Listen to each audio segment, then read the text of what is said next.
3 dekada na ang lumipas mula nang umalis si Elias sa San Isidro at 20 taon mula nang tuluyang mawala siya sa mundong ibabaw.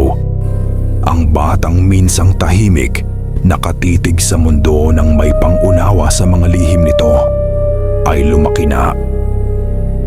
Isang lalaki na may pangalan ngunit walang nakaraan, isang arkitekto na hinahangaan sa buong rehiyon.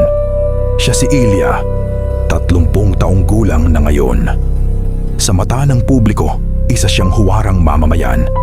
Ang kanyang mga gusali ay hindi lamang magaganda sa mata, kundi halos imposible raw tibagin.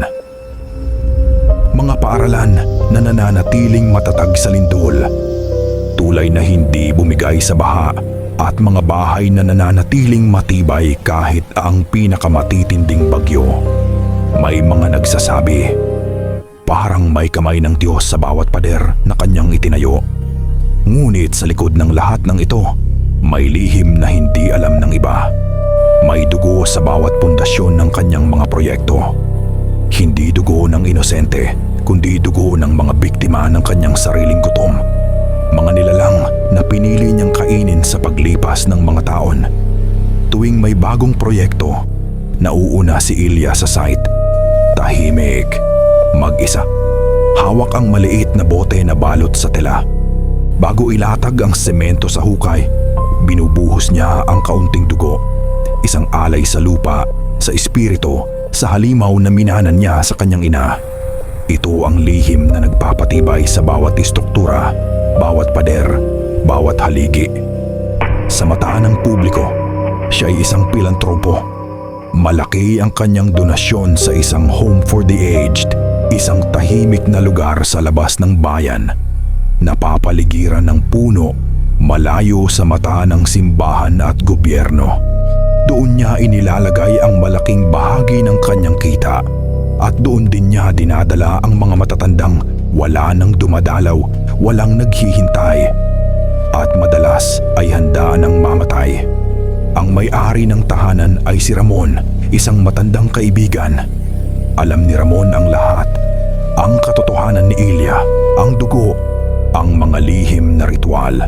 Hindi siya humusga, hindi nagtanong. Kapalit ng katahimikan, binibigyan ni Ilya ng sapat na pera upang alagaan ang mga matatanda hanggang sa kanilang huling hininga. Kapalit ng pahintulot, tinatanggap ni Ramon ang katotohanang may ilang umaalis sa mundong ito ng tahimik, ng walang kabaong. Isang gabi magkausap si Ramon at Ilya sa mesa. Kinakain ni Lia ang karne ng huling matandang inalis sa ampunan. Pumapatak ang dugo habang nilalamutak ang karne. "Huwag kang mag-alala. Wala akong interes sa laman mo," nakangiting sabi ni Ilya. Hindi sumagot si Ramon, ngunit sa isip niya, darating ang panahon na siya din ang lalapain ng kaibigan. Ngunit kahit gaano kaingat ang halimaw, hindi kailanman natutulog ang konsensya. Dumarating ang mga gabing hindi makatulog si Ilya. Mga gabing naaamoy niya ang lupa ng San Isidro. Mga gabing naririnig niya ang tinig ng ina. Hindi galit, hindi takot, kundi paalala. "Hilayo mo siya. Huwag mong hayaang maging katulad ko siya." Sa salamin, nakikita niya ang 2 mukha ng sarili. Ang arkitektong iginagalang at ang anak ng aswang na hindi humihingi ng pahintulot. Sa pagitan nila, unti-unting nabibiyak ang katahimikan ng kanyang buhay. Isang gabi, habang nakaupo sa loob ng simbahan na matagal na niyang iniiwasan, napaluha si Ilya sa unang pagkakataon matapos ang maraming taon. Hindi dahil sa gutom o halimaw, kundi dahil sa pagod, sa bigat ng buhay na tinatangan niya. Sa bawat desisyong ginawa para maprotektahan ang mundo mula sa sarili niyang kalikasan. Lumapit siya sa pari, isang lalaking hindi niya kilala ngunit may matang sanay sa kumpisal. Tahimik siyang umupo. Hawak ang krus sa kanyang palad na tila nasusunog sa init ng konsensya. "Ako po ay hindi humihingi ng tawad," mahina niyang sabi. "Tinatanggal ang bawat maskara ng kahusayan. Ako po ay humihingi ng wakas. Tumango ang pari. Marahil naramdaman ang bigat sa paligid ni Ilya. Ang presensyang hindi kayang ipaliwanag ng banal na salita.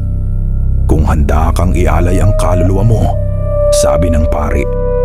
Handa ka bang tanggapin ang sakit? Tumango si Ilya. Walang sinabing salita. Ang buong katauhan niya ay nakatuon sa isang bagay. Wakasan ang siklo na minana niya. Wakasan ang sumpa.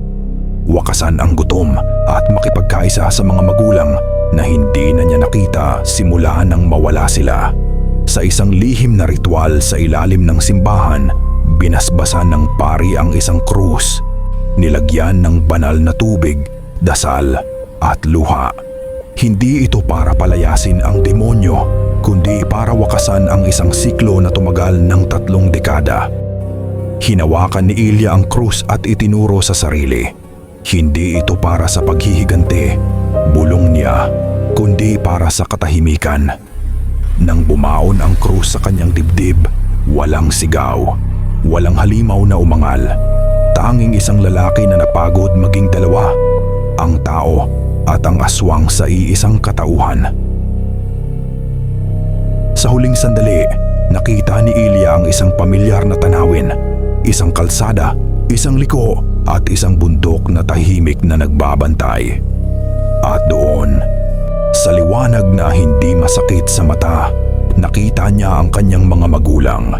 Si Lyra, hindi duguan, hindi natatakot, at si Elias, hindi payat, hindi pagod, parehong nakangiti. Paglabas niya mula sa simbahan, ang mundo ay tila parehong tahimik, ngunit may kakaibang liwanag.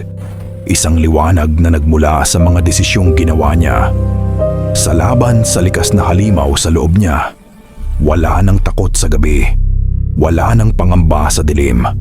Ang lahat ay tahimik, wala nang sulo, wala nang itak, wala nang mga matang nagbabantay.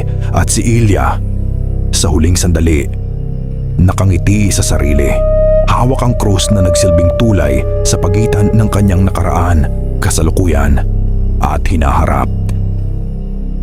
Isang malaking shoutout sa ating mga tagapanood na nag-comment: Mr. George Notarte, Sir Victor Payuran, kay Ma'am Melanie De Los Santos, sa nagbabalik na si Kuya Toto Official, kay Miss Rowena Na at Daryl Plazo, at kay Ma'am Jovelyn Samine. Maraming salamat.